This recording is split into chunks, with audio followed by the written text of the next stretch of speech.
Friend, मैं नीलू लोक गायिका गीत अपने यूट्यूब चैनल पे आप लोग का स्वागत करती हूँ और मैं जा रही हूँ स्वर का उठान गीत गाने। आप लोग को कैसा लगेगा कमेंट बॉक्स में जरूर बताना और मेरे वीडियो को लाइक सब्सक्राइब करना। राधे राधे, हरे कृष्णा।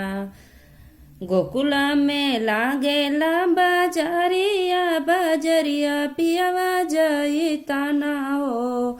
गोकुला में लागेला बाजारिया बाजरिया पियवा जई ताना हो। पियवा हम अकेले अइहा चुनरिया ननद के रूमलिया ना हो।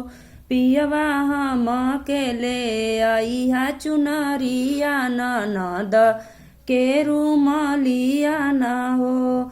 इतनी बचन पियवा सुनेला बोलेला अड़पी तड़प धन बहिनी क गोरी बाबदनिया चुनरिया उनके सोहियो।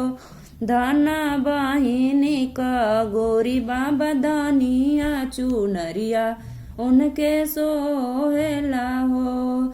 गोकुला में लागेला बजरिया बजरिया पियवा जई ताना हो।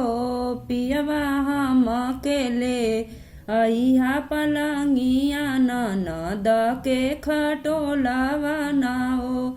ननद पियवा हम अकेले अइहा पलंगिया ननद के खटोलावा ना हो।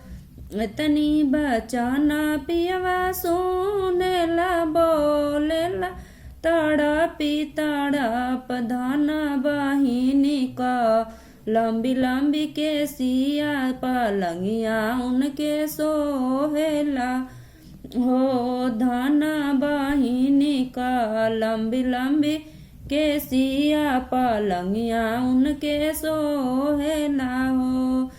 गोकुला में लागेला बजरिया बजरिया पियवा जई ताना हो। पियवा हम अकेले अइहा बेटा हुआ ननद के बेटी हुआ ना हो। पियवा हम अकेले अइहा बेटा हुआ ननद के बेटिया हो। इतनी बचन पियवा सुनेला बोलेला तड़पी तड़प धन बहिनी का सुनी बाटे गोदिया बेटौआ उनके सोभेला हो। धन बहिनी का सुनी बाटे गोदिया बेटौआ उनके सोहेला हो। जय माता जी।